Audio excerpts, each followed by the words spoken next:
শোনা যাচ্ছে তো আমার আওয়াজ? একটু আমাকে জানিয়ে দাও যারা আছো। শোনা যাচ্ছে ঠিকঠাক, বাহ, ভেরি গুড। আজকে আমরা নতুন যে টপিকটা নিয়ে এসেছি সেটা হচ্ছে মোশন। এর আগের দুদিন আমি পড়িয়েছি তোমাদেরকে ফুড, একটা করে চ্যাপ্টার ধরছি আমরা, ধরে প্রাইমারি শেষ করছি, তারপরে আরো ইন্টেনসিভ ব্যাপারে আমরা যাব পরে বলেছি, কিন্তু প্রাইমারিলি আমাদেরকে এক একটা করে পার্ট শেষ করতে হচ্ছে। তো প্রথমে আমরা ফুড পড়েছি, তার উপরে কিছু প্রবাবল জিনিসপত্র বা প্রবাবল কোশ্চেন আমরা সলভ করেছি। আজকে আমরা শুরু করব মোশন চ্যাপ্টারটা। মোশন অর্থাৎ গতি, এটা তো অনেক বড় চ্যাপ্টার, অনেক অনেক কিছু আছে, ঠিক আছে। Motion in one dimension, motion in two dimension, একমাত্রিক গতি, দ্বিমাত্রিক গতি, অনেকটা আছে। কিন্তু তোমাদের যে প্রেসক্রাইবড সিলেবাস আছে সেই সিলেবাসে পুরোটা নেই। মোটামুটি ভাবে যেটা আছে সেটা আমরা টাচ করার চেষ্টা করব। প্রথমে আমি বলি যে এই মোশন চ্যাপ্টারে কি কি আছে, এইটা বোঝার জন্য আগে জেনে নেব যে গতবারের বা সিটেটে বা অন্য যে তামিলনাড়ু টেট আছে সেই টেটে কি ধরনের কোশ্চেন এসেছিল। অনেক বিরাট কোশ্চেন আমি কিছু পাইনি, অন্ততপক্ষে 3টে কোশ্চেন পেয়েছি, যার মধ্যে দুটোই হচ্ছে পেডাগজি বা কি করে এই মোশন চ্যাপ্টার আপনি শেখাবেন একজন বাচ্চাকে, এই ধরনের প্রশ্ন দেখেছি। আর কিছু কিছু নিউমেরিক্যাল বেসড কোশ্চেন ছিল। তো আমরা প্রিপারেশনটা সব দিক দিয়েই করব, যে কি করে একটা বাচ্চাকে শেখাতে হয় এই জিনিসগুলো সেগুলো যেমন শিখবো, আবার তার সাথে সাথে এখানে যে ছোট ছোট নিউমেরিক্যাল প্রবলেম সেগুলো আমরা দেখব, কিছু থিওরিটিক্যাল প্রবলেম আছে সেগুলো দেখব। প্রথমে আমি দেখে নেব যে গত বছর বা মানে গতবারে প্রিভিয়াস ইয়ারে কিছু কিছু কোশ্চেন যেগুলো এসেছে সেগুলোকে আমি কেটে নিয়ে এসেছি। কেমন ধরনের কোশ্চেন হয় এই আইডিয়াটা আমাদের থাকা জরুরি। সেই জন্য একটা প্রশ্ন দেখছি এখানে, শিক্ষার্থীদের মধ্যে অসম গতি বুঝতে সাহায্য করার জন্য সর্বোত্তম পদ্ধতি হলো। অসম গতি বুঝতে সর্বোত্তম পদ্ধতি মানে একদম এটা টিচিং মেথডের উপরে, একটা স্টুডেন্ট অসম গতি তাকে কি করে আপনি বোঝাবেন সেটার উপরে প্রশ্ন আছে। তো তোমরা যদি অসম গতিটা নিজে বুঝতে পারো তাহলে স্টুডেন্টকে বোঝানোর জন্য কোনটা লাগবে বুঝতে পারবে। এখানে একটা সুবিধা আছে, এই প্রশ্নগুলো যদি তুমি দেখো তাহলে বুঝতে পারবে সংজ্ঞাটি বারবার ব্যাখ্যা করা, বোর্ডে দূরত্ব সময়ের গ্রাফ আঁকুন, এমন একটি কার্যকলাপ পরিচালনা করুন যেখানে শিক্ষার্থীরা ট্র্যাকে ধীরে ধীরে এবং দ্রুত হাঁটে, মুখস্থ করার জন্য নোট দিন। তো এই ধরনের প্রশ্নগুলো আমি কেন বলি একটু সায়েন্সের ছেলেদের পক্ষে এগুলোকে হ্যান্ডেল করা সহজ, কেন কি দেখো তোমার বাস্তব নিজের বোধ থেকে তুমি বলে দিতে পারবে যে উত্তরটা কি হবে। নিজের বাস্তব বোধ থেকে তোমার কিছু করার দরকার নেই, বিরাট কিছু পড়াশোনার দরকার নেই। আমাকে বলো তো কোনটা তোমার মনে হচ্ছে ঠিক প্রসেস হবে? গ নাম্বারটা। হ্যাঁ, গ নাম্বারটা। হ্যাঁ, মানে এই দুটোর মধ্যে কোন একটা ঠিক হতে পারে। বোর্ডের সময় দূরত্বের গ্রাফ আঁকুন আর এমন একটি কার্যকলাপ পরিচালনা করুন, কারণ বারবার ব্যাখ্যা করা তো হয় না, আর নোট দেওয়াটা তো আসেই না, কোনো মেথডের মধ্যেই আসে না, মানে আমাদের এই ক্লাস 8 অব্দি টিচিং এর জন্য নোট দেওয়াটা কোনো মেথডের মধ্যেই আসে না। তো স্বাভাবিক এই দুটোর মধ্যে হবে। এই দুটোর মধ্যে আরো ভালো যেটা হবে সেটা হচ্ছে একটা কার্যকলাপের মধ্যে দিয়ে যদি শেখে তাহলে শিক্ষাটা মানে বিজ্ঞান শিক্ষাটা অনেক ভালো করে হয়, হাতে কলমে শিক্ষা যেটাকে বলে সেটা। যদি সেইটার অপ্রতুলতা থেকে থাকে, যদি আমাদের সেইটা যদি আমরা পরিচালনা করতে না পারি, তখন আমরা এই বোর্ডের সময়ের গ্রাফ এটা করব। ঠিক এই ধরনের একটা প্রশ্ন এসেছিল। নেক্সট আমরা দেখতে পাচ্ছি শ্রেণীকক্ষের দূরত্ব সময় লেখচিত্র কার্যকলাপ শিক্ষার্থীদের শিখতে সাহায্য করে কিভাবে। মানে দূরত্ব সময় লেখচিত্র, দূরত্ব সময় লেখচিত্র, সময় দূরত্ব লেখচিত্র, শুধুমাত্র সূত্র, কিভাবে সুন্দর লেখচিত্র আঁকতে হয়, কিভাবে গতিকে দৃশ্যত স্থাপন ও ব্যাখ্যা করা যায়, কিভাবে নোট কপি করতে হয়, অনেকগুলো পদ্ধতি লেখা আছে এখানে। তো দূরত্ব সময় লেখচিত্রের কার্যকলাপ শিক্ষার্থীদের শেখাতে হবে। এই জিনিসটা দূরত্ব সময় লেখচিত্র কার্যকলাপটা কিভাবে শেখাবো। তো এটাও দেখো সাধারণ বুদ্ধিতে তুমি বলতে পারবে, সাধারণ বুদ্ধিতে কিচ্ছু পড়ার দরকার নেই, এখন অব্দি কিচ্ছু পড়নি, তুমি জানো না, কিচ্ছু জানো না, নর্মাল যেটা নিজে পড়াশোনা করেছো সেখান থেকে ভাবো যে কি করতে পারা যাবে। শুধুমাত্র সূত্র পড়বো, কিভাবে সুন্দর লেখচিত্র আঁকতে হয় সেটা শিখবো, কিভাবে গতিকে দৃশ্যত উপস্থাপন করতে হয় ব্যাখ্যা করা যায় সেটা ব্যাখ্যা করবো, না নোট কপি করবো, কোনটা মনে হচ্ছে এটার মধ্যে ঠিক হতে পারে?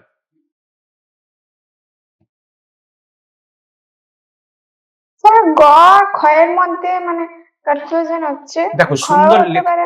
হ্যাঁ ঠিক বলেছো, গ আর ক্ষয়ের মধ্যে একটা কনফিউশন হচ্ছে। এই কনফিউশনটাই একটু কটা হবে? হ্যাঁ একটু ভালোভাবে ভাবতে হবে। দেখো প্রথমটা বলি যে কিভাবে সুন্দর লেখচিত্র অঙ্কন করতে হয়, একটা অপশন আছে। তো কিভাবে সুন্দর লেখচিত্র অঙ্কন করতে হয়, লেখচিত্র সবার হয়। হ্যাঁ, লেখচিত্র গতি সময়ের যে হয় তারও হয়, দূরত্ব সময়ের হতে পারে, হ্যাঁ চাপ আর হচ্ছে আমার আয়তনের হতে পারে। এক্স ওয়াই, মানে বিভিন্ন জিনিসের ক্ষেত্রে আমি এটাকে ভেরিয়েবলের ক্ষেত্রে ব্যবহার করতে পারি। তো সুন্দর লেখচিত্র আঁকা মানেই কিন্তু এইটা না, এটা হচ্ছে দূরত্ব সময় লেখচিত্রের কার্যকলাপ। এটা সুন্দরতার উপরে নির্ভর করে না, কত সুন্দর গ্রাফটা আমি তৈরি করলাম, আমার গ্রাফটা এরকম ডিজাইন হলো না এরকম হলো, ইট ডাজ নট ডিপেন্ড আপন ইট। এটা হচ্ছে কি, কিভাবে গতিকে দৃশ্যত উপস্থাপন ও ব্যাখ্যা করা যায়। মানে আমি এইটা ব্যাখ্যা করার জন্য কেন করছি, গ্রাফ কি করে, গ্রাফ হচ্ছে লেখচিত্র, লেখাটাকে চিত্রের মাধ্যমে দেখায়। যে যা কিছু লিখছি, লেখা তো অনেকটা থাকে, সেটাকে চিত্রের মাধ্যমে যখন আমি বলবো সেটাই তো গ্রাফ। তাহলে গতিকে আমি দেখাচ্ছি, গতিকে সুন্দরভাবে দেখাতে পারবো, সেই জন্যই লেখচিত্র, আর সেটাই লেখচিত্রের কার্যকলাপ। সো কোশ্চেন নাম্বার গটা ঠিক, মানে আনসার গটা ঠিক হবে। এরপরে একটা দিয়েছে, Rubina started her journey by car at 55। ঠিক আছে, এইটা সাউথ ইন্ডিয়ার যে ছিল সেখান থেকে পেয়েছি। Rubina started her journey by car at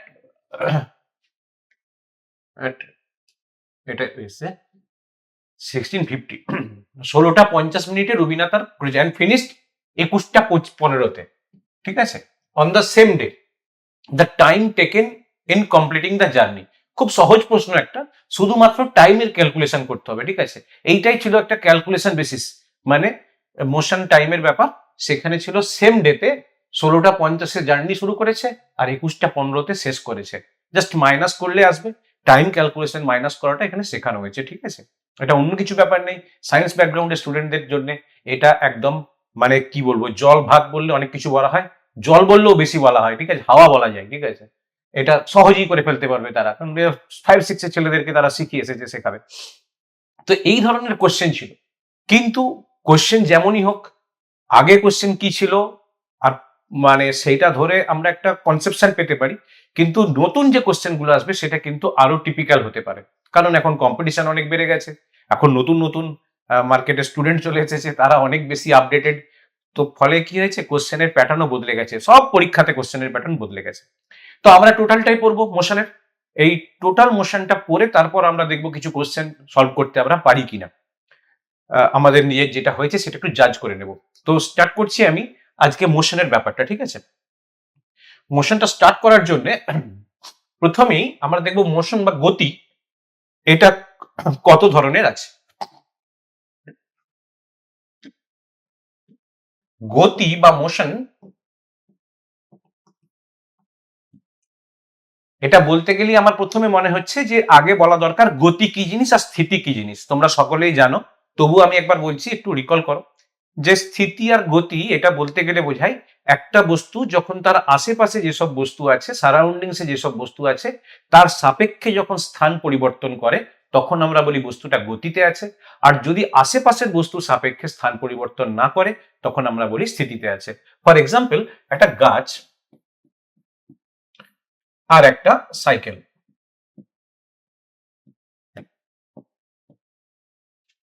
একটা গাছ আর একটা সাইকেল, সাইকেলটা হয়তো চালাচ্ছে কেউ আর গাছটা কিন্তু দাঁড়িয়ে আছে। তো দেখা যায় কি, আশেপাশে বস্তুর সাপেক্ষে সাইকেলটা হেঁটে মানে চলে চলে কিন্তু চলে গেল। তো সাইকেলটা আছে গতিতে আর গাছটা আছে স্থিতিতে। তো তোমাকে যদি এখন কেউ বলে যে ঠিক আছে, তুমি একটা স্পেস ক্রাফট নিয়ে চলে যাও একদম মহাশূন্যে, মহাশূন্য থেকে স্পেস ক্রাফট থেকে পৃথিবীকে দেখার চেষ্টা করো, আর এই দুজন ব্যক্তিকে, মানে গাছটাকে আর এটাকে দেখার চেষ্টা করো, তুমি কি দেখবে? দুজনেই মোশনে আছে, পৃথিবী ঘুরছে, তার সঙ্গে গাছটা ঘুরছে, তার সঙ্গে সাইকেলটা ঘুরছে। তো তোমার মনে হবে দুজনই মোশনে আছে। ঠিক এই জন্যই বলে যে মোশন অ্যান্ড রেস্ট, স্থিতি বা গতি দুটোই হচ্ছে আপেক্ষিক। আপেক্ষিক তার কারণ হচ্ছে যে একই বস্তুকে কেউ বলতে পারে গতিতে আছে, কেউ বলতে পারে স্থিতিতে আছে। যে বলছে তার অবস্থাটাও গুরুত্বপূর্ণ। হ্যাঁ, যেমন এটা গুরুত্বপূর্ণ সে কিরকম কন্ডিশনে আছে, আর যে বলছে এটা স্থিতি না গতি সেটাও গুরুত্বপূর্ণ। সেই জন্য মাথায় রাখবো আমরা, স্থিতি গতি দুটোই কিন্তু রিলেটিভ বা আপেক্ষিক।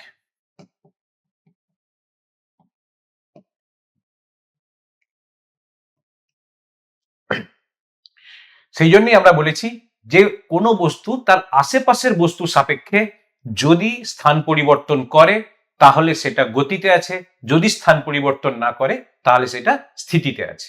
এবারে এই রকম গতি কি রকম, গতিগুলোর একটা শ্রেণী বিভাগ করতে হবে আমাকে। গতি তো দেখলাম, কিন্তু গতি কত ধরনের আছে, কিরকম আছে, এগুলো খুব ছোট ছোট প্রশ্ন আসে, একটা উদাহরণ তুলে দিয়ে বলে এটা কোন গতির অন্তর্ভুক্ত বা এটা কি ধরনের গতি, সেগুলো আমাদেরকে একটু ভালো করে জেনে নিতে হবে। প্রথম কথা হচ্ছে গতিকে দুটো ভাগে ভাগ করা হয়, একটাকে আমরা বলি চলন গতি আর একটাকে বলি ঘূর্ণন গতি। চলন গতি যেটাকে ট্রান্সলেটরি বলে ইংরেজিতে, আর ঘূর্ণন যেটাকে আমরা রোটেশন বলে। দুটোর মধ্যে ডিফারেন্সটা কি? যখন একটা বস্তুর প্রতিটা কণা সমান দূরত্বে অতিক্রম করে তখন সেটাকে আমরা বলি ট্রান্সলেটরি মোশন বা চলন গতি। ধরো এরকম হয়েছে, একটা বাস একটা কোনো পয়েন্ট থেকে বেরিয়ে অনেক দূর অব্দি চলে গেল, তো বাসটা আঁকা বাঁকা পথে গেছে, ঘুরপাক খেয়েছে, অনেক কিছু ঘটতে পারে, কিন্তু এটা ঠিক বাসের প্রতিটা কণা সমান দূরত্ব গেছে, বাসের সামনের পয়েন্টটাও যত দূরত্ব গেছে পিছনের পয়েন্টটাও তত দূরত্ব গেছে। এই ধরনের গতিকে বলা হয় ট্রান্সলেটরি মোশন অর চলন গতি। আর ঘূর্ণন গতিতে কি হয়? ঘূর্ণন গতিতে প্রত্যেকটা কণা সমান দূরত্ব অতিক্রম করে না। ফর এক্সাম্পল, আমি যদি একটা পাখার কথা ভাবি, পাখার ভেতরে এরকম একটা যদি বিন্দু নিই, এই বিন্দুটা এই ডিস্টেন্সটা কভার করছে, আর একটা বিন্দু যদি এখানে নিই ঠিক এইটা কভার করছে, তাহলে কি দুটো সমান দূরত্ব অতিক্রম করেছে? নিশ্চয়ই না।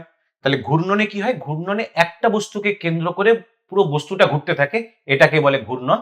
আর চলনের ক্ষেত্রে কি হয়? প্রতিটা কণা সমান দূরত্ব অতিক্রম করে, এটাকে হচ্ছে চলন বলে। এবার চলন গতি আবার দু ধরনের, একটা হচ্ছে সরল পথে চলন, সরল রৈখিক গতি বলে সেটাকে, আর একটা হচ্ছে বক্র পথে চলন বা বক্র গতি বলে। এটাকে বলে রেক্টিলিনিয়ার আর এটাকে বলে কার্ভিলিনিয়ার। রেক্টিলিনিয়ার মোশন আর কার্ভিলিনিয়ার মোশন, সরল পথে গতি আর বক্র পথে গতি। সরল পথে গতি নিয়ে আমার আর কোনো টেনশন নেই, আমি সোজা হেঁটে যাচ্ছি তো সরল পথে গতি, ক্যারামের গুটি মারছে কেউ সরল পথে গতি, এগুলো সব সরল পথে গতি হয়, ঠিক আছে না? আর বক্র পথে গতিটা কিরকম হয়? বক্র পথে গতি আঁকা বাঁকা পথ বিভিন্ন রকম হতে পারে, এর কোনো লিমিটেশন নেই। কেউ সাপের মতন আঁকা বাঁকা যেতে পারে, কেউ সার্কুলার গোল পথে ঘুরতে পারে, কেউ উপবৃত্তাকার পথে ঘুরতে পারে, অনেক ধরনের জিনিস হতে পারে বক্রপথে। তাই বক্রপথকে আবার দুভাগে ভাগ করি আমরা, একটা হচ্ছে সাধারণ বক্রপথ, সাধারণ বক্রপথ, আর একটা হচ্ছে বৃত্তীয় পথ, এটা স্পেশাল। এই গতিটার সঙ্গে ঘূর্ণন গতি অনেক সময় গুলিয়ে যায়, বৃত্তীয় গতির সঙ্গে ঘূর্ণন গতি। বৃত্তীয় গতিটা কিন্তু মনে রাখতে হবে, বৃত্তীয় গতি বা সার্কুলার মোশন যেটাকে আমরা বলি, সেটা কিন্তু চলন গতি, মানে বস্তুটা পুরোটাই একসঙ্গে ঘুরবে।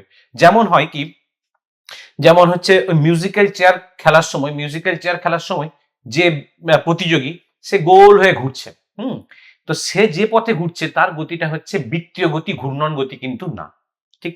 বা পৃথিবীটাকে যদি চিন্তা করি, পৃথিবী নিজের অক্ষের চারিদিকে ঘুরছে, ঘুরতে ঘুরতে ঘুরতে ঘুরতে ঘুরতে ঘুরতে সূর্যের চারিদিকে ঘুরছে, এই যে নিজের অক্ষের চারিদিকে ঘুরছে এইটা হচ্ছে ঘূর্ণন গতি।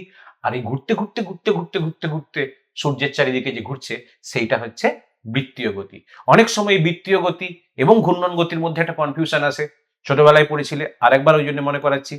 এটা কিন্তু উদাহরণ দিয়ে দেবে, সেখানে দুটো গতি উল্লেখ থাকবে, কারণ কনফিউশনের জায়গা, দুটো গতি উল্লেখ থাকবে, তোমাকে স্পেসিফিক্যালি আলাদা করে লিখতে হবে। তো মোটামুটি গতির আমি একটা ভাগ করলাম, যে গতি দু ধরনের, একটা চলন গতি, একটা ঘূর্ণন গতি। চলন গতি আবার দু ধরনের, সেটা হচ্ছে সরল রৈখিক গতি, বক্র গতি। আর বক্র গতিকে আমরা দুটো পার্টে ভাগ করেছি, একটা সাধারণ আঁকাবাঁকা বক্রপথ হতে পারে আর একটা বৃত্তীয় পথ হতে পারে, সেটা স্পেশাল বৃত্তীয় পথ। এইটাই কি গতি? আর কি কোনো গতি নেই? বলছেন না, এছাড়াও বেশ কয়েকটা গতির জায়গা আছে। যেমন প্রথমেই বলি,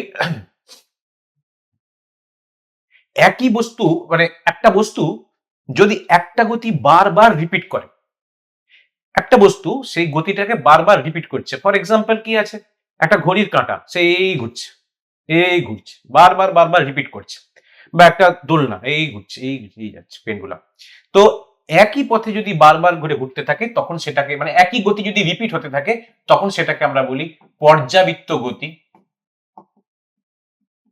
পিরিয়ডিক মোশনও বলে, পর্যাবৃত্ত গতি অর পিরিয়ডিক মোশন। ঠিক, এই পিরিয়ডিক মোশনের মধ্যে বা পর্যাবৃত্ত গতির মধ্যে কিছু গতি আছে যেটা আবার টু অ্যান্ড ফ্রো মোশন, মানে যে পথে যাবে সে পথে ফিরে আসবে। আবার গতি আছে যে পর্যাবৃত্ত কিন্তু সে পথে ফিরে আসে না, যেমন আমি ঘড়ির কাঁটা বললাম, ঘড়ির কাঁটা কিন্তু যে পথে যায় সে পথে ফিরে আসে না, ও বারবার যাচ্ছে, এই পথে যাচ্ছে, এই পথে যাচ্ছে, বারবার যাচ্ছে, কিন্তু সেই পথে ফিরে আসে না। কিন্তু এরকম গতি আছে যেমন দোলনার গতি, এটা পর্যাবৃত্ত, কিন্তু যে পথে যায় সে পথে ফিরে আসে। তো পর্যাবৃত্ত গতির মধ্যে একটা স্পেসিফিক ব্রাঞ্চ আছে যেটাকে আমরা বলি দোলন গতি বা অসিলেশন। ঠিক। আর আর কি আছে? আর যদি এরকম দেখি কোন বস্তুর মধ্যে একাধিক মোশন রয়েছে, একাধিক, একের বেশি বস্তুর মধ্যে রয়ে গেছে, যেমন কিরকম হয়, যেমন হচ্ছে স্ক্রু।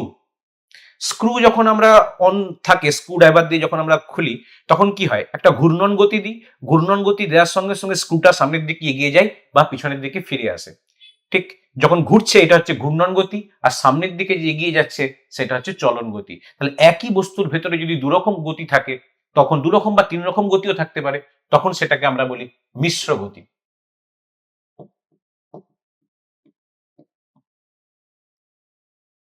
ঠিক। আর যে গতি আনপ্রেডিক্টেবল, যে গতিকে তুমি প্রেডিক্ট করতে পারবে না, মানে যে কোনো গতিকে আমরা প্রেডিক্ট করতে পারি, আমরা অনেক ধরনের অঙ্ক করব, দেখেছি যে কোনো বস্তুকে যদি উপরের দিকে ছুড়ে দিই, বস্তুটা একটা নির্দিষ্ট দূরত্ব যাবে, সেখান থেকে আবার বস্তুটা পড়বে। তো এই যে উপরের দিকে যাওয়া এবং সেখান থেকে আবার পড়া একটা বস্তুর ক্ষেত্রে, তো কি হয়, আমি প্রেডিক্ট করতে পারবো বস্তুটা কতটা যাবে, কোন সময় পড়বে, কতটা পরে পড়বে, এই টোটালটা হচ্ছে প্রেডিক্টেবল, আমি আন্দাজ করতে পারবো। কিন্তু সবসময় এটা প্রেডিক্ট করা যায় না। যেসব গতির ক্ষেত্রে প্রেডিক্ট করা যায় না সেইগুলোকে আমরা বলি র্যান্ডম মোশন।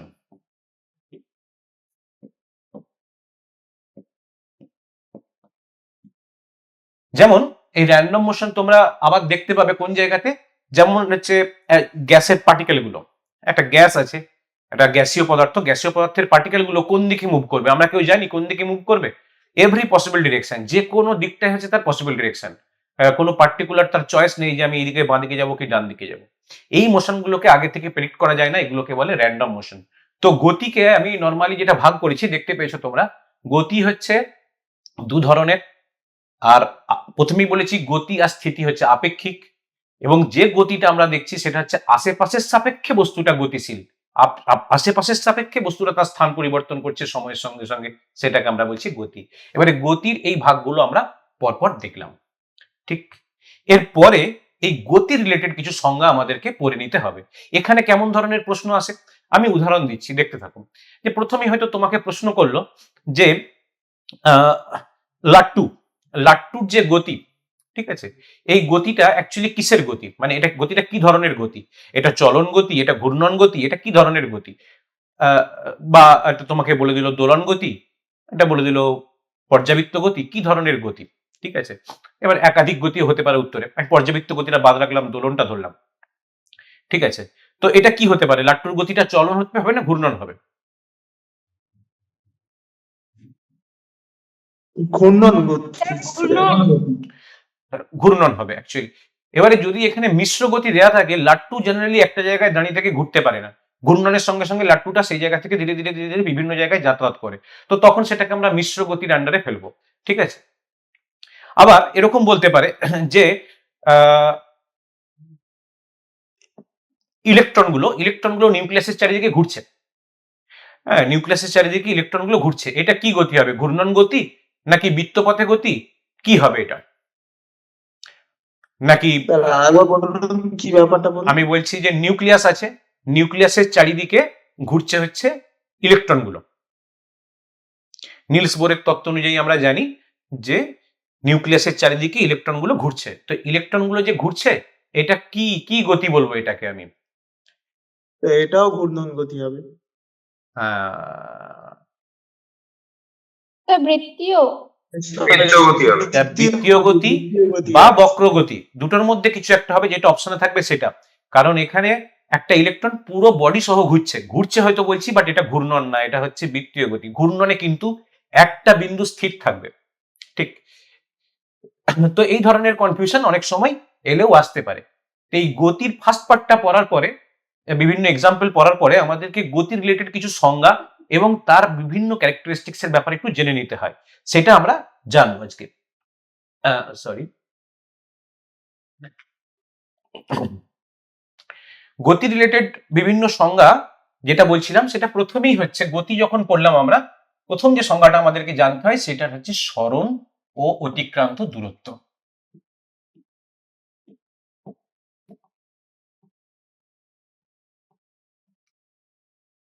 অতিক্রান্ত দূরত্বকে আমাদের এখানে ইংরেজিতে ডিস্টেন্স বলে, আর সরণকে ডিসপ্লেসমেন্ট বলে।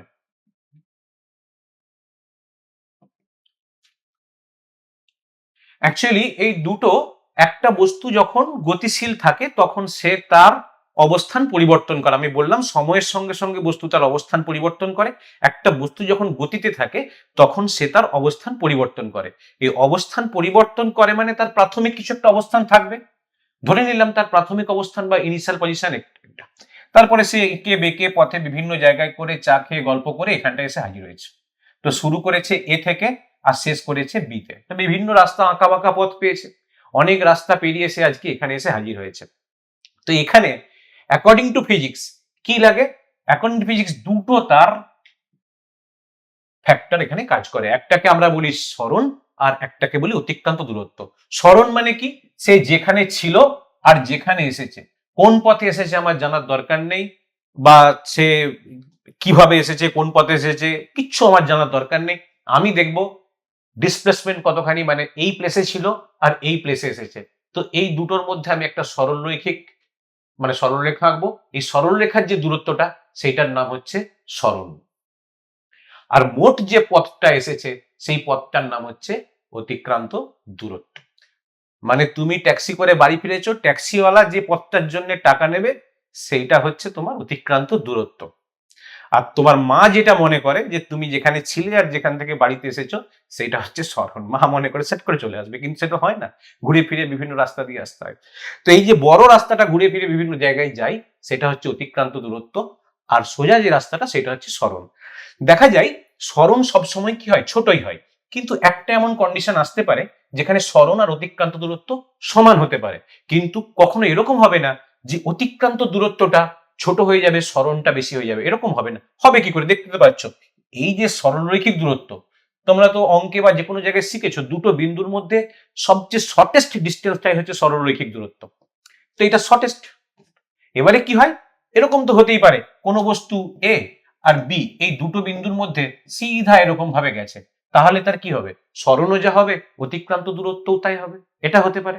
হার্ডলি দুটো ইকুয়াল হতে পারে, না হলে অতিক্রান্ত দূরত্ব সবসময় বড় হবে।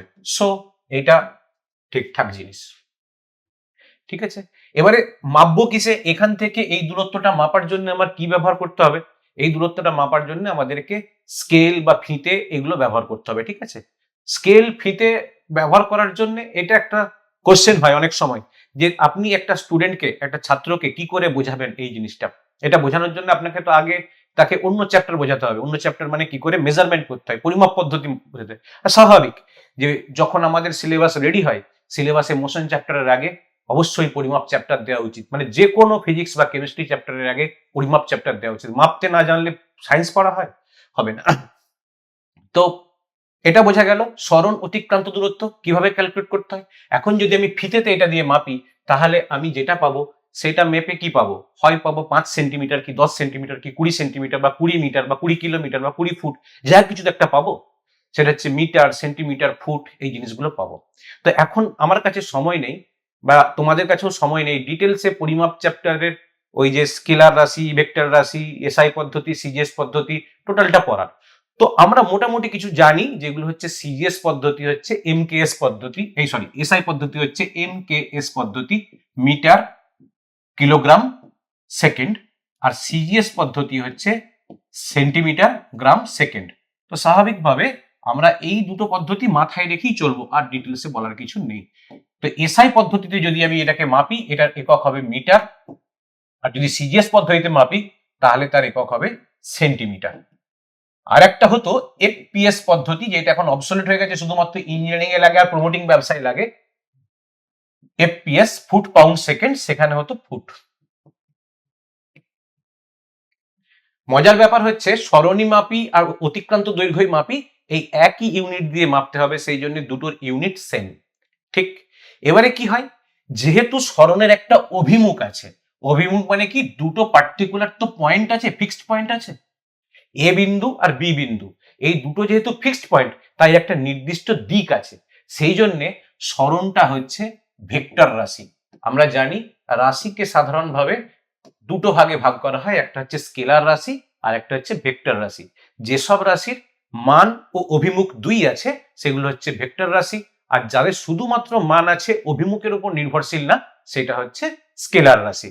যেমন আমি যদি এখন বলি যে আমি একটা ব্যাগ দেওয়া হলো, ব্যাগ দিয়ে সেই ব্যাগের ভেতরে 2 কেজি আলু আর 3 কেজি পটল দেওয়া হয়েছে, তো ব্যাগটার ভর কত হবে? তো যে কেউ বলবে 5 কেজি হবে। এখন আমি যদি বলি আলুটা নিচে পটলটা উপরে, তো বলবে 5 কেজি। আমি বলে আলুটা বাঁ দিকে পটলটা ডান দিকে, বলে 5 কেজি। আমি যেমন করি আলু আর পটলকে মিক্স করি, যেমন করি রাখি না কেন, সবসময় 5 কেজি হবে। মানে এই যে দুটো জিনিসকে আমি যোগ করলাম তাতে আমার দিক বা অভিমুখের কোনো ভূমিকা নেই। কিন্তু যদি আমি বলি একটা চেয়ারের উপরে বা একটা টেবিলের উপরে একজন 5 নিউটন বল দিচ্ছে আর একজন 5 নিউটন বল দিচ্ছে, মোট কত নিউটন বল হবে? কেউ পারফেক্টলি বলতে পারবে না যে 5 আর 5 নিউটন বল দিলে এটা 10 নিউটন হবে। এই জিনিসটার উপরে 5 নিউটন এইদিকে দিচ্ছে, আবার 5 নিউটন কেউ এইদিকে দিচ্ছে, সে গল্প আলাদা, হলে 10। কিন্তু যদি কেউ এইদিকে 5 আবার এইদিকে 5 দেয় তাহলে 0 হয়ে যাবে। যদি এইদিকে 5 এইদিকে 5 দেয় তাহলে দুটো 5কে মিক্স করে একটা অন্য কিছু হবে, কারণ এখানে দিকের উপর নির্ভরশীল।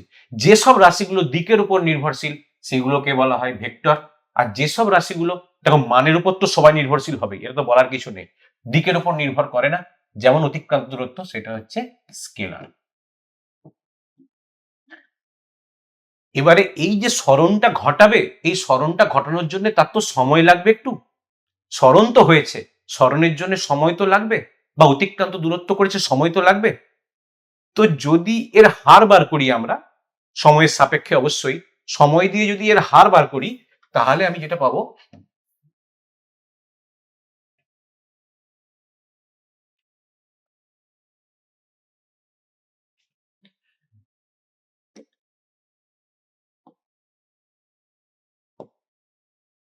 সরণ ভাগ সময়, মানে কত তাড়াতাড়ি হয়েছে ঘটনাটা। সরণ তো হয়ে গেছে, এবার কত তাড়াতাড়ি ঘটনা হয়েছে সেইটার যদি আমি ক্যালকুলেশন করি তখন আমি পাবো গতিবেগ। এই কথাটার সঙ্গে পরিচিত আমরা গতিবেগ।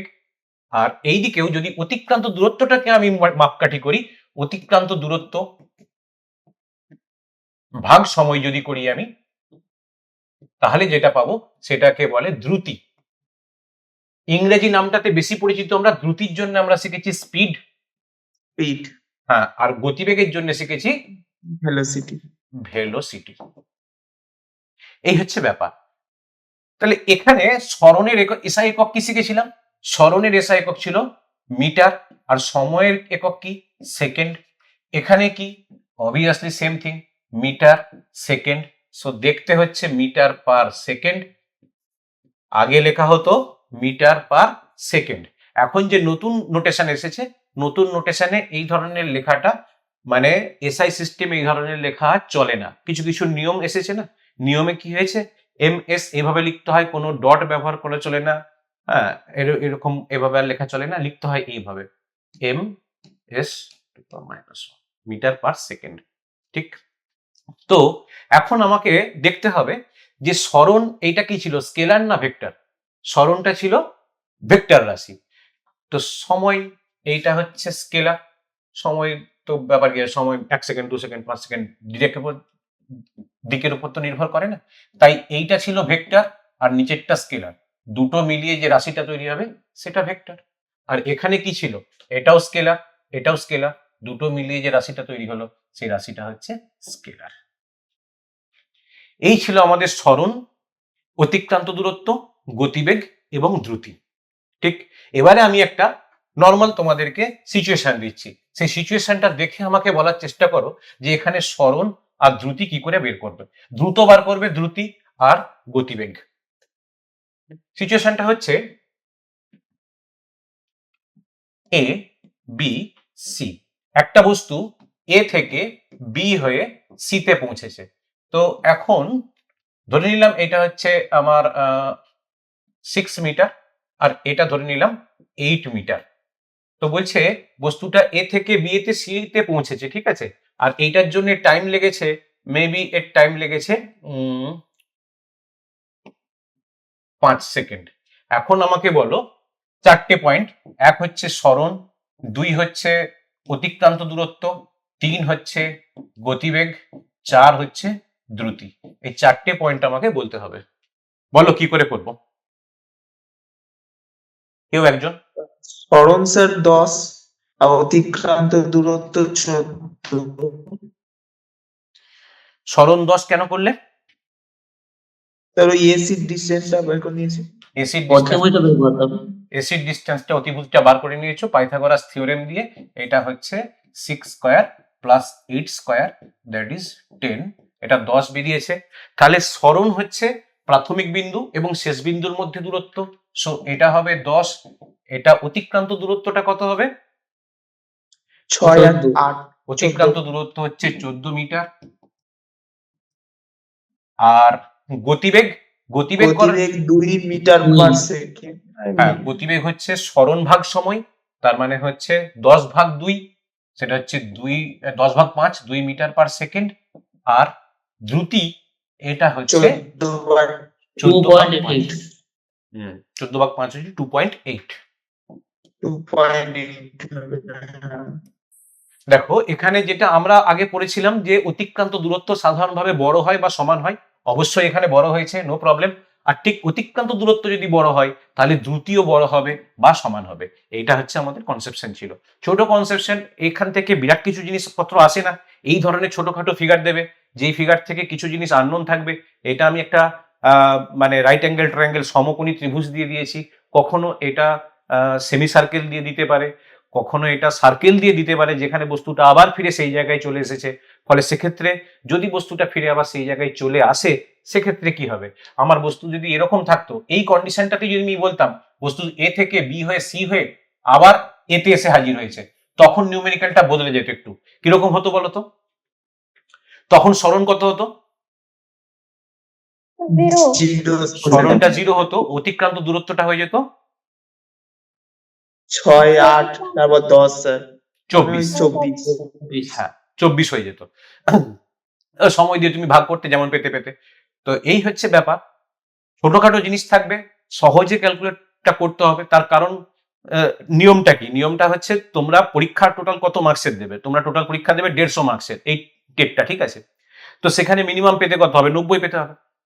তোমরা সায়েন্স ব্যাকগ্রাউন্ডের স্টুডেন্ট, স্বাভাবিকভাবে ইংলিশটা বা বাংলাটা তোমার অনেক টাইম ভুলে গেছো, নাম্বার কম আসতে পারে। কিন্তু তোমাদের মেন পাওয়ারের জায়গাটা কোথায়? পাওয়ার হাউসটা কি? পাওয়ার হাউসটা হচ্ছে সায়েন্স, আর পাওয়ার হাউসটা হচ্ছে ম্যাথামেটিক্স, তাই তো? তো এখানে যদি তুমি 25 স্কোর করতে পারো তাহলেই তুমি 50 পেয়ে গেলে, ঠিক আছে? বাকিগুলোই যদি তুমি 15 করেও স্কোর করো তাহলেই তুমি কোয়ালিফাইড হয়ে গেলে, ঠিক আছে? এইটা হচ্ছে বেসিক ফান্ডা। তার মানে হচ্ছে তুমি যত ওগুলোতে যদি তুমি একটু কমও পাও, মেন তোমাকে টার্গেট করতে হবে অঙ্ক আর বিজ্ঞান, এটাই তোমার পাওয়ার হাউস, তোমাকে এটাই বাঁচাবে। তাই এখানে এমন ভাবে প্রিপারেশনটা নেবে যাতে ছোট থেকে ছোট প্রশ্ন তোমার বাদ না যায়।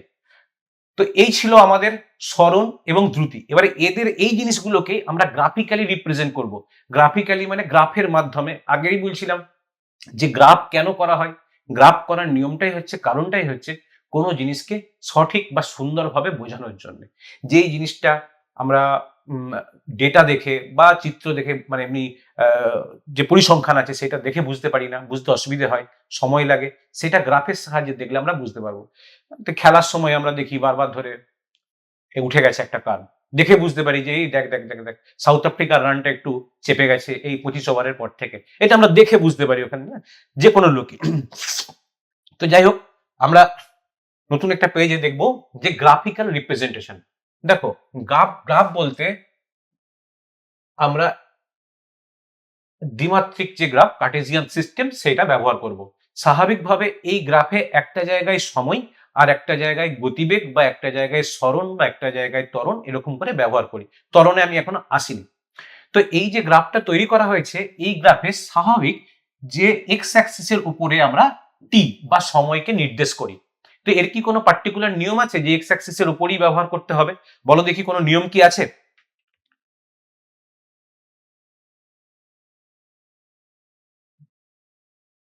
করে দেখেছি, কেন করে জানি না ঠিক। হ্যাঁ, আচ্ছা, কেউ বলতে পারবে? এটা একটা ওই সিডিপির প্রশ্ন।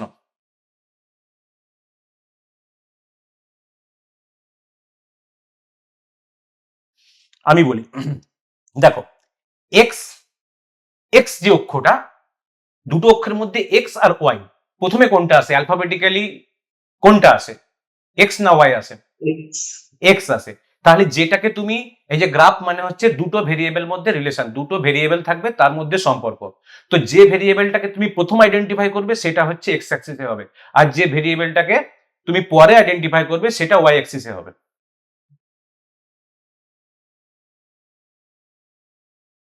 ঠিক? তো এখানে যখন আমরা দেখি তখন সময়ের সাপেক্ষে কোনো বস্তুর অবস্থান দেখি, সময়ের সাপেক্ষে কোনো বস্তুর গতিবেগ দেখি। তো প্রথমে কি দেখি? সময়ের সাপেক্ষে দেখি। আগে কোনটা দেখি? সময়, তারপরে কোনটা দেখি? গতিবেগ। তাহলে সেই জন্য যেটাকে প্রথমে দেখি সেটাকে এক্স অ্যাক্সিস বরাবর আমরা প্লট করি, আর যেটাকে পরে দেখি সেটাকে ওয়াই অ্যাক্সিস বরাবর। তো জেনারেলি আমরা কি করব, এইদিকে টাইম, এইদিকে ডিসপ্লেসমেন্ট, বা কোনো জায়গাতে এদিকে টাইম, এদিকে গতিবেগ, ভেলোসিটি, এরকম করে এই ধরনের দেখতে গ্রাফগুলো হয়। এবারে এই গ্রাফের মধ্যে একটা জায়গায় আমার মিস্টেক আছে। মিস্টেক আছে মানে কি? আমি একটু ভুল ড্রয়িং করেছি, তাড়াহুড়োতে ভুল ড্রয়িং করেছি। কি বলতে পারবে যে এই গ্রাফটার মধ্যে ভুলটা কি আছে? মানে জাস্ট তুমি দুটো অ্যাক্সিস ড্রয়িং করেছি, কিন্তু এর মধ্যে ভুলটা কি আছে? নেগেটিভ হবে না স্যার, নেগেটিভ হবে না, thank you very much. Negative হবে না। হ্যাঁ, এসটা নেগেটিভ হলেও হতে পারে, কিন্তু এইটা নেগেটিভ হতে পারে না, সময় নেগেটিভ হতে পারে না। এবার আমরা করি তাড়াহুড়োর করতে করে ফেলি, কিন্তু এটা মাথায় রাখতে হবে সময় নেগেটিভ দিকে যায় না। ঠিক আছে? তো রিপ্রেজেন্টেশনের স্টাইলটা কিরকম? যেমন আমরা ছোটবেলায় করেছিলাম সেই এক্স অক্ষ আর ওয়াই অক্ষ, এই এক্স আর ওয়াই ডেটা বক্স নিয়ে এইভাবে ডেটাগুলো পুট করেছিলাম, সেখানেও এখানেও সেরকম ডেটা আমি পুট করব।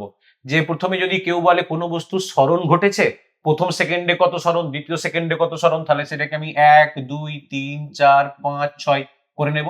এখানটায় স্মরণ, এখানটায় স্মরণ হয়েছে, এখানটায় হয়েছে, এখানটায় হয়নি, তো এরকম করে আমি ড্রয়িং করব। এটা হচ্ছে আমাদের বেসিক আইডিয়া। ঠিক একইভাবে যদি ভেলোসিটির কথা বলি, এই ধরনের গ্রাফগুলো দেখতে হয়। এখানে আমি একটা রাফ ড্রয়িং করেছি, এখানে কোনো ডেটা দিইনি। এবার তোমাদের কিরকম আসবে?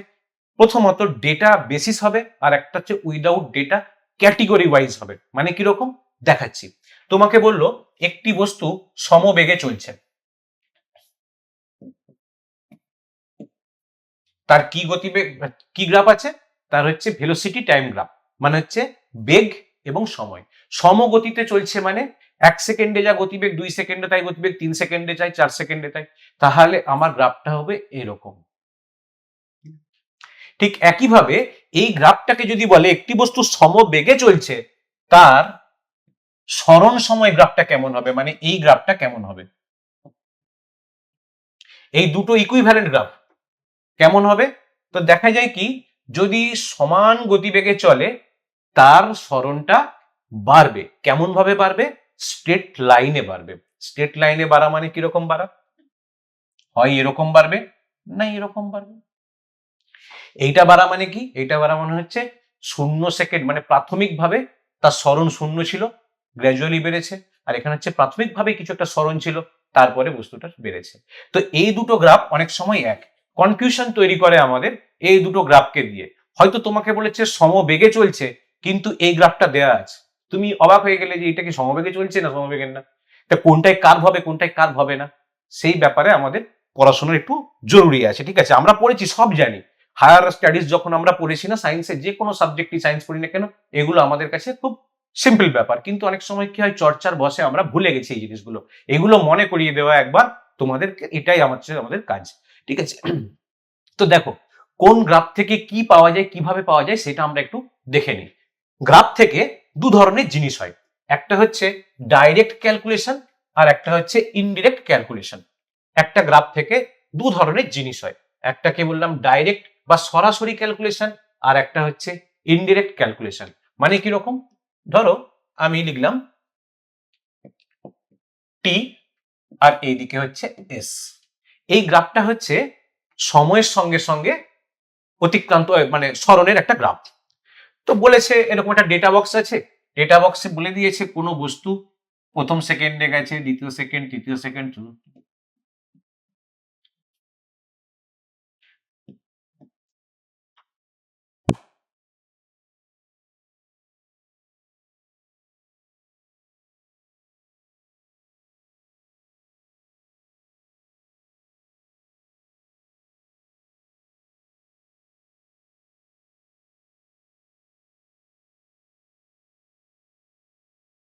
স্যার সাউন্ডটা শুনতে পাচ্ছি না।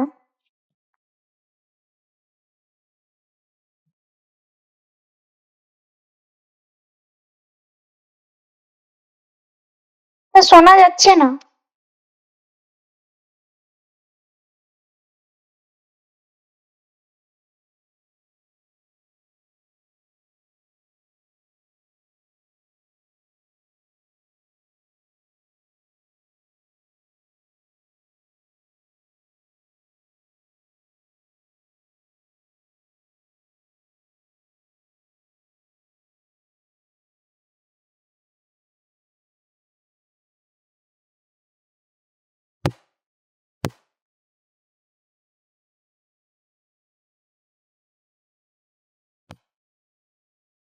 Hello, hello. এটা অফ হয়ে গেছে। হ্যাঁ স্যার শোনা যাচ্ছে।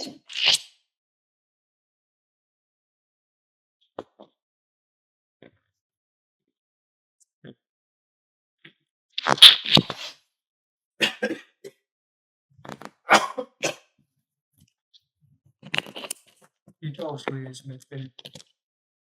শোনা যাচ্ছে কি? এটা দেখো তো। হ্যাঁ স্যার।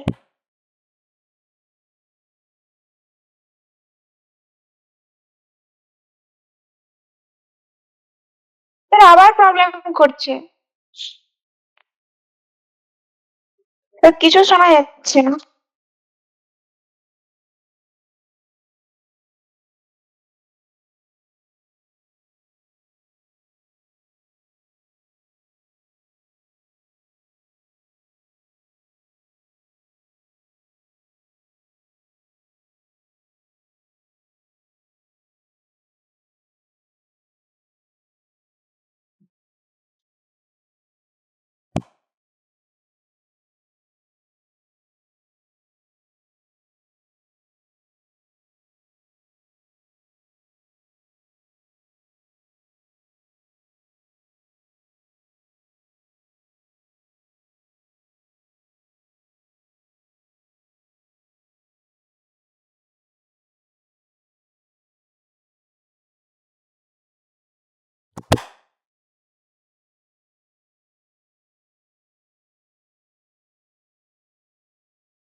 আমার কথা শুনতে পাচ্ছ?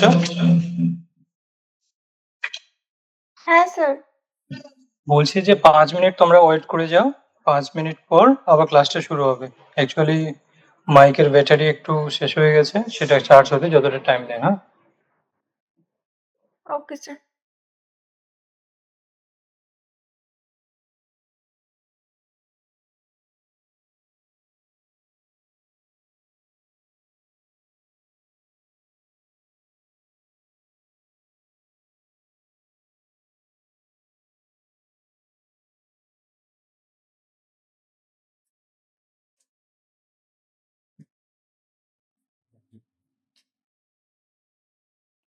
হ্যাঁ, শোনা যাচ্ছে তো?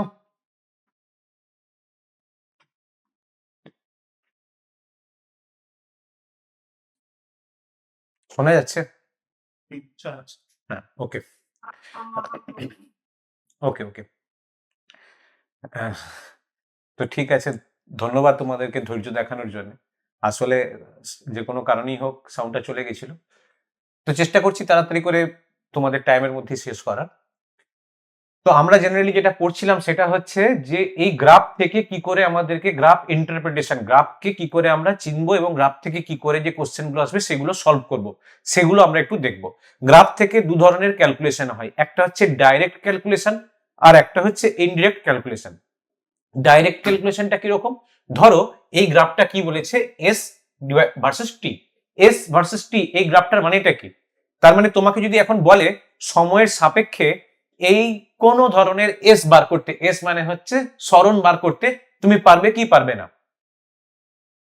ধরো তোমাকে বললো যে 3 সেকেন্ড সময়ে সরণ কত ছিল, তুমি দেখবে 3 সেকেন্ড সময়ে সরণ ছিল 3। ঠিক বুঝতে পেরেছো? এটা হচ্ছে ডাইরেক্ট গ্রাফ থেকে দেখে উত্তর বলে দেওয়া। বোঝা গেছে তো?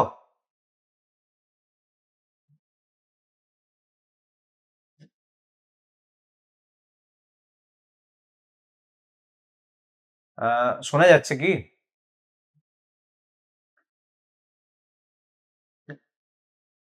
আচ্ছা, ঠিক আছে, এটা হচ্ছে গ্রাফ থেকে ডাইরেক্ট দেখে উত্তর বলে দেওয়া। আর কিছু কিছু ক্ষেত্র এমন আছে যেখানে ডাইরেক্ট বলা সম্ভব হয় না, সেটাতে আমাদেরকে কি করতে হয়, গ্রাফিক্যাল ইন্টারপ্রিটেশন আমাদের কাজে লাগে। ব্যাপারটা কিরকম, ব্যাপারটা দেখা যাক। দেখো এই যে এস আর টি, এই যে গ্রাফটা ড্রয়িং করেছি, এখানে দুটো গ্রাফ আমার আঁকা আছে। একটা হচ্ছে এইরকম স্ট্রেট লাইন এঁকেছি, আর একটা এরকম, এটাও স্ট্রেট লাইন বাট এটা একটু উপরের দিকে উঠে গেছে। তো প্রথমেই দেখতে হবে গ্রাফ থেকে ক্যালকুলেশন করার সময় দুটো জিনিস, এইটা আর এইটা কি কি আছে। যদি দেখি এই দুটোকে মাল্টিপ্লাই করে কোনো টার্ম আমি পেতে পারি, তাহলে সেটা একটা ক্যালকুলেশন। আর যদি ডিভাইড করে কিছু পেতে পারি, সেটা একটা ক্যালকুলেশন। যেমন প্রথম ক্যালকুলেশনটা হচ্ছে, আমি বলবো যে এই দুটোকে মাল্টিপ্লাই করে কিছু পাবে নাকি আগে দেখো। এই দুটোকে মাল্টিপ্লাই করে মানে বলছে এস ইন্টু টি, সরণ ইন্টু সময়, এটাকে করে কিছু কি পাওয়া যায়? যে সরণ ইন্টু সময় করে কিছু পাওয়া যায় না, সরণ ইন্টু সময় করে কিছু পাওয়া যায় না। Again no sound.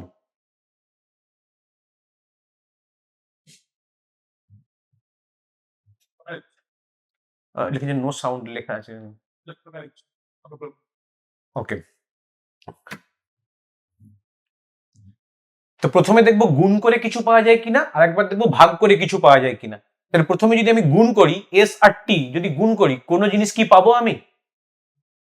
কোন জিনিসকে? সাউন্ড হচ্ছে না স্যার, সাউন্ড হচ্ছে স্যার। আচ্ছা ওকে ওকে, শোনা যাচ্ছে, ঠিক আছে। তো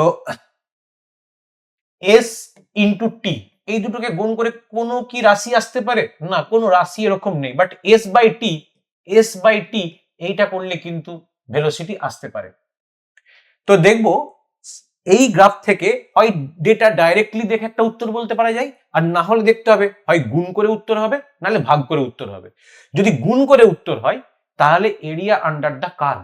এরিয়া আন্ডার দ্য কার্ভ মানে এই কার্ভের তলায় যতটা ক্ষেত্রফল আছে সেইটাই হচ্ছে তার গুণের উত্তরটা হবে। আর যদি গুণ না থাকে, তাহলে স্লোপ অফ দ্য কার্ভ মানে এই কার্ভের নতি। এইটা দেখা যাক, এটা হচ্ছে ভি আর টি। ভি আর টি, ভি মানে হচ্ছে ভেলোসিটি, টি মানে হচ্ছে টাইম। ভি আর টি গুণ করলে কি পাওয়া যেতে পারে? ভি ইন্টু টি গুণ করলে কি পাওয়া যেতে পারে? রাফলি একটা আইডিয়া কি পাওয়া যেতে পারে? এটা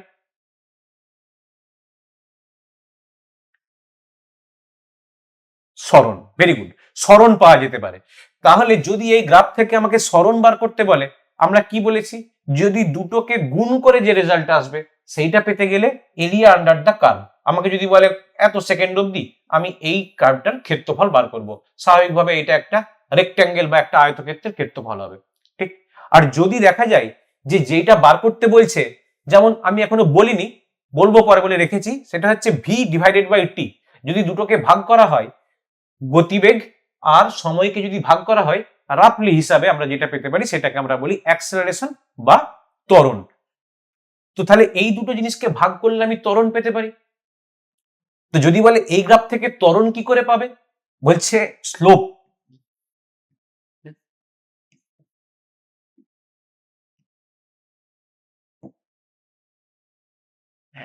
যে এইটা স্লোপ বার করব, এই যে আছে এটা কত স্লোপ, মানে কতটা বেঁকে রয়েছে। এই যে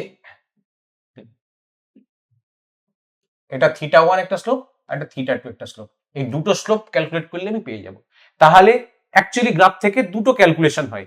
একটা ক্যালকুলেশন হচ্ছে যদি দুটোকে গুণ করতে হয় তাহলে একটা ক্যালকুলেশন, আর যদি দুটোকে ভাগ করতে হয় তাহলে একটা ক্যালকুলেশন। যদি গুণ করতে হয় তাহলে এরিয়া আন্ডার দ্য কার্ভ, মানে রেখার তলায় যে ক্ষেত্রফলটা আছে সেটা। আর যদি গুণ করে পাওয়া যায়, সরি ভাগ করে পাওয়া যায়, তাহলে নতি, রেখা নতি। এইটা আমাদেরকে জানতে হবে। বাকি ক্যালকুলেশন তো নর্মালি এখান থেকে হয়ে যাবে। এবারে কিছু বেসিক ক্যালকুলেশন আমরা দেখব। কিছু বেসিক কেমন, তোমাকে বলল কোন বস্তু সমগতিতে চলছে, সমগতি, টাইম ভেলোসিটি। সমগতি মানে সময় চলে যাবে কিন্তু গতিবেগ একই থাকবে, ঠিক? যদি এই রকম হয় সময়ের সঙ্গে সঙ্গে, এটা মানে গতিবেগ বাড়ছে। এই কার্ভটা দিয়ে এখান থেকে তোমাকে বলল যে এই বস্তুর প্রাথমিক গতিবেগ কত ছিল, 0, নন জিরো, পজিটিভ, নেগেটিভ বলে দিল।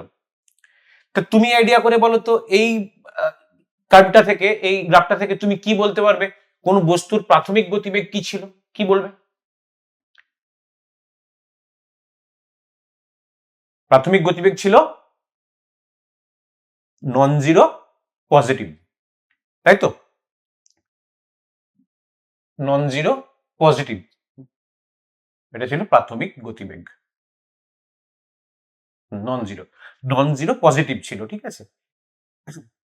ঠিক একইভাবে যদি তোমাকে এই রকম বলে,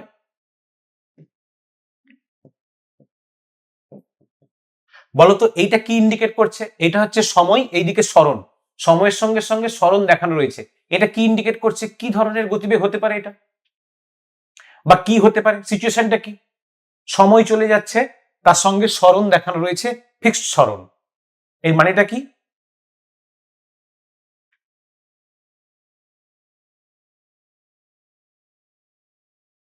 তোমাদের সাউন্ড ক্লিয়ার আছে, তোমরা বলতে পারো। আমার সাউন্ডে প্রবলেম হলো, তোমাদের সাউন্ডে কোনো প্রবলেম নেই, তোমরা আরামসে বলতে পারো।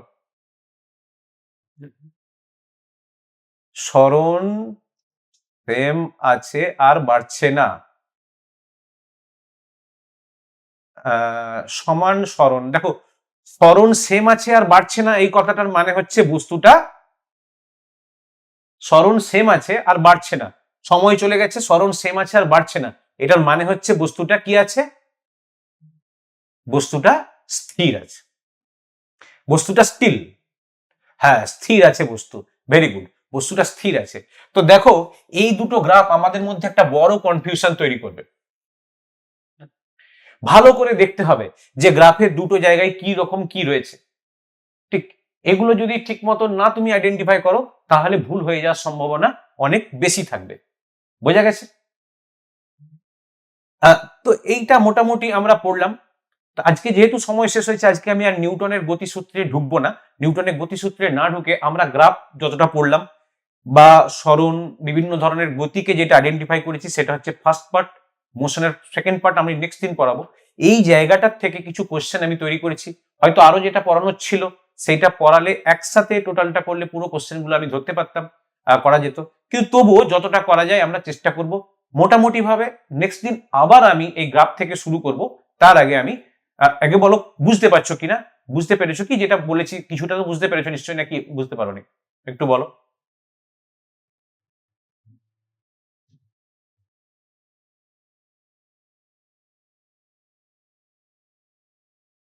আচ্ছা, বুঝতে পেরেছো। এবারে কি,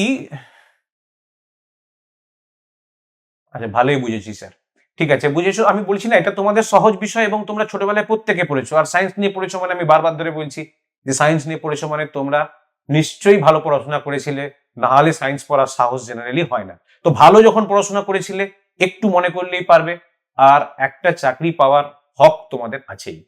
সায়েন্স পড়েছো মানে একটা চাকরি পাওয়ার হক সায়েন্সের ছেলেদের থাকেই। এটা আমি মনে করি। যাকে তো নেক্সট আমি কোশ্চেনে চলে যাব। কোশ্চেনে হচ্ছে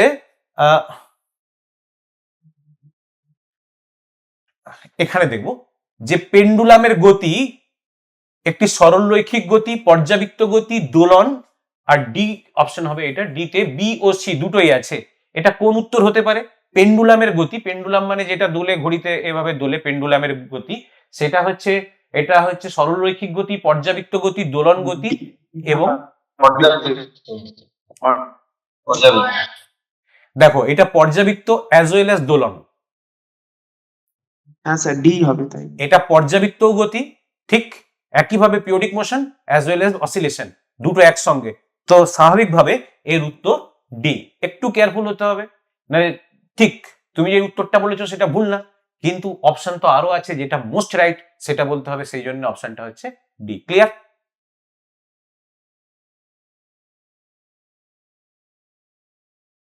ক্লিয়ার না?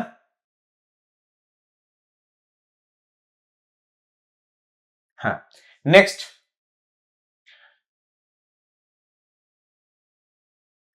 কোনটি বৃত্তীয় গতি নয়?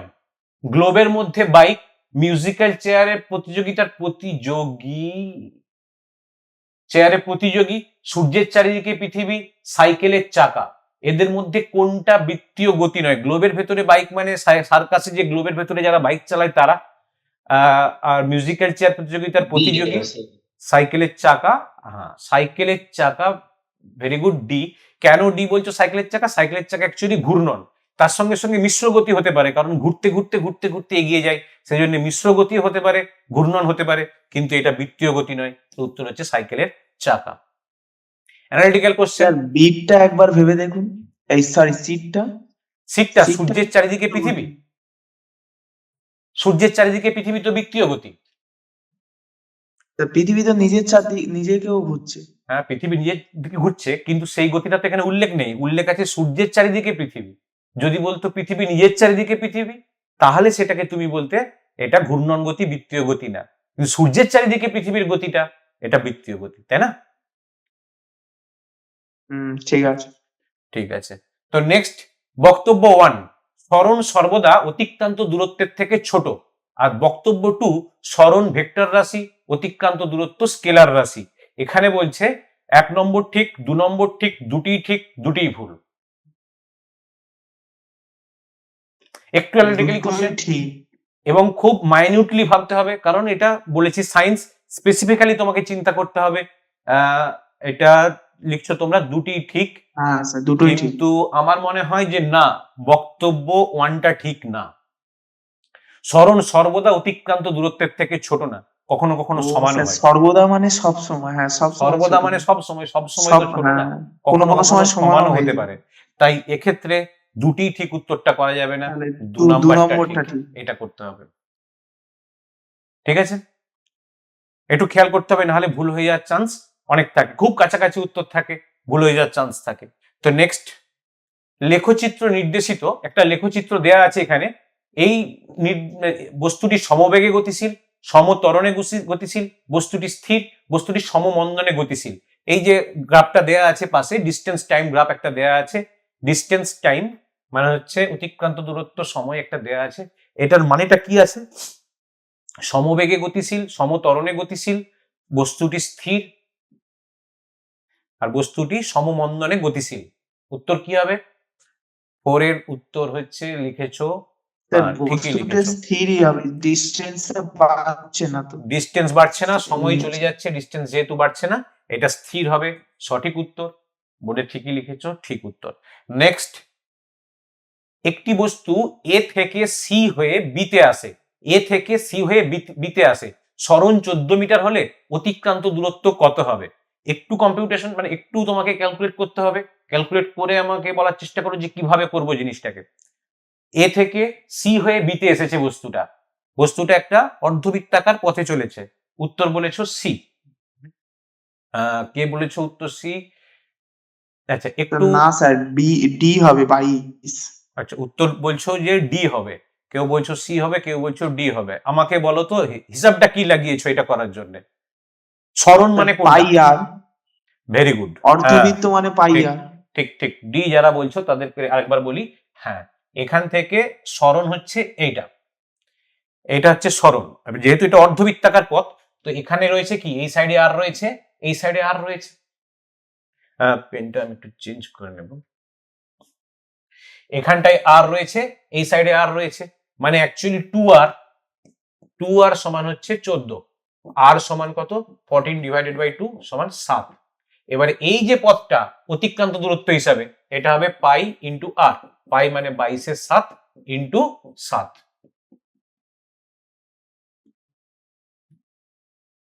ক্লিয়ার না, বোঝা গেছে? হ্যাঁ, ডি ঠিক উত্তর। এটা একটু ছোট ক্যালকুলেশনের মধ্যে ছিল, খেয়াল করতে হবে।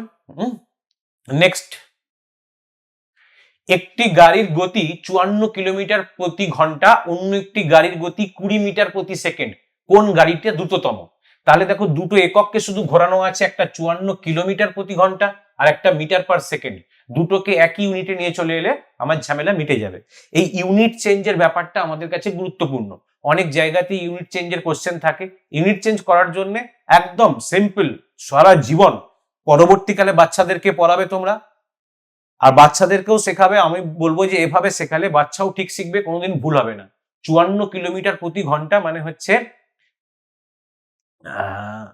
আর ওই দ্বিতীয় গাড়িটা হবে ওটা 18/5 দিয়ে নিচেরটা গুণ করতে হবে, হ্যাঁ, দিলে এবারে এই যে কিলোমিটার 18/5 বা 5/18, এই ব্যাপারটা একটু ক্লিয়ার করে দিয়ে আমি ছোট্ট মতন করে বলে দিই। দেখো, 54 কিলোমিটার প্রতি ঘন্টা, এটাতে মাথায় রাখতে হবে আমাদেরকে, একক যেমন ভাগ হয়, সংখ্যাও ভাগ হয়। তো এটাকে আমি লিখতে পারি 54 কিলোমিটার, নিচে লিখতে পারি 1 আওয়ার।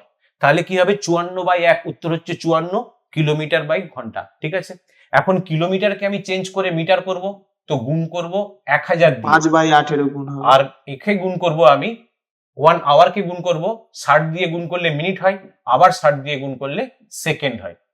এবারে আমি এটাকে হাত দিলাম না, হাত না দিয়ে এই জায়গাটা শুধুমাত্র দেখলাম, উপরে 100, নিচে 60 ইন্টু 60, 0 0 0 0 কেটে গেল, উপরে 10, নিচে 6 6, একটাকে কাটলাম, উপরে 5 হলো, এটা 3 হলো, 5/18।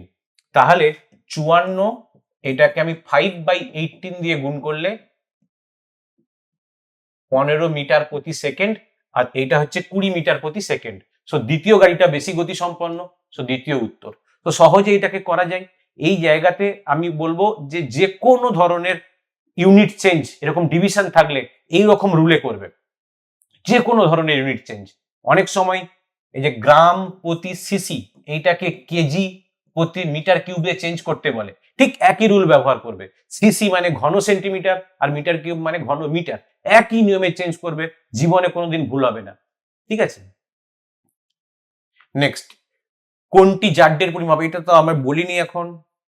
এ ও বি স্টেশনের মধ্যে দূরত্ব হচ্ছে 75 কিলোমিটার। একটি ট্রেন সকাল 8টা 30 মিনিটে রওনা দিয়ে 50 কিলোমিটার প্রতি ঘন্টা গতিবেগে চললে কখন বি স্টেশন হয়ে এ স্টেশনে ফিরে আসবে? এটা হচ্ছে সকাল 10টা, সকাল 11টা, এটা দেয়া আছে।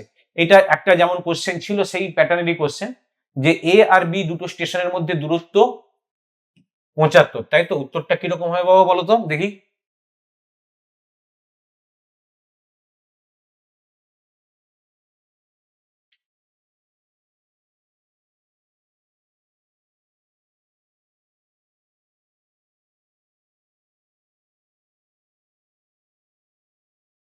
এটার উত্তর বলছো বি?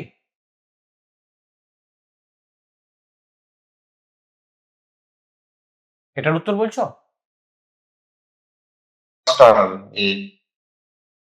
এ, তোর অপশন এ মানে হচ্ছে সে ফিরে আসবে, বলেছে না? 10টায় হবে, 1.5 ঘন্টা সময়। না, এটা কি বলেছে, এ থেকে বি স্টেশনের মধ্যে দূরত্ব 75 কিলোমিটার, ট্রেনটি 8:30টায় রওনা দিয়ে 50 কিলোমিটার প্রতি চললে কখন বি স্টেশন হয়ে এতে ফিরে আসবে? মানে বি স্টেশন হয়ে এতে ফিরে আসবে, এখানে একটা কনফিউশন আছে। বি স্টেশন থেকে এতে ফিরে না, বি স্টেশন হয়ে এতে ফিরে আসা মানে এ থেকে বি যাবে, বি হয়ে এতে ফিরে আসবে।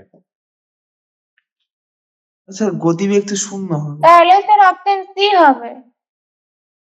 গতিবেগ শূন্য হোক না, তোমার তো গতিবেগ তুমি যদি ধরতে যাও বা সরণ দেখতে যাও, সেটা হবে না তো। সে যখন আসবে ঘড়িতে টাইম কি শূন্য হবে? এটা বলো। টাইম তো শূন্য হবে না। কি হবে? হ্যাঁ, তাহলে 75 1.5 ঘন্টা 3 ঘন্টা সময় লাগবে, 11:30 ঘন্টা। 11:30। ঠিক। নেক্সট কোশ্চেন, দূরত্ব সময় লেখচিত্রের নতি কি প্রকাশ করে? দূরত্ব সময় লেখচিত্র, দূরত্ব সময় এই লেখচিত্রের নতি কি প্রকাশ করে? নতি মানে হচ্ছে এই যে গ্রাফ, স্যার সেই গ্রাফের ট্যান থিটা। দ্রুতি হবে। হ্যাঁ, নতি হচ্ছে ভাগফলটা, এস আর টি, এস আর টি এর ভাগফল হচ্ছে কি নির্দেশ করে? দ্রুতি। নেক্সট, কখন বস্তুটির গতিবেগ শূন্য হবে, মানে শূন্য হবে না, শূন্য ছিল হবে এটা?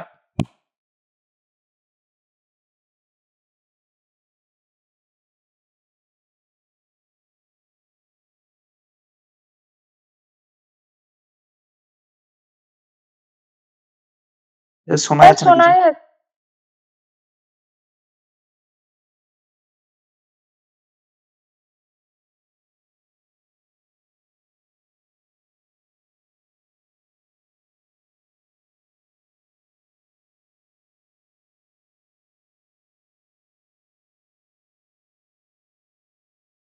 না স্যার।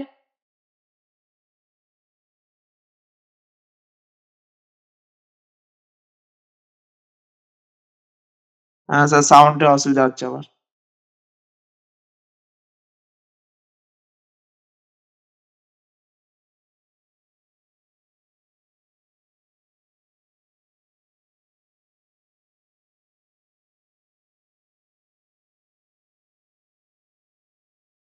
স্যার ব্যাপারটা তাহলে আজকে ক্লোজ করে দিন, আর অন্যদিন লাইক করাবেন, নাহলে বারবার অসুবিধা হচ্ছে।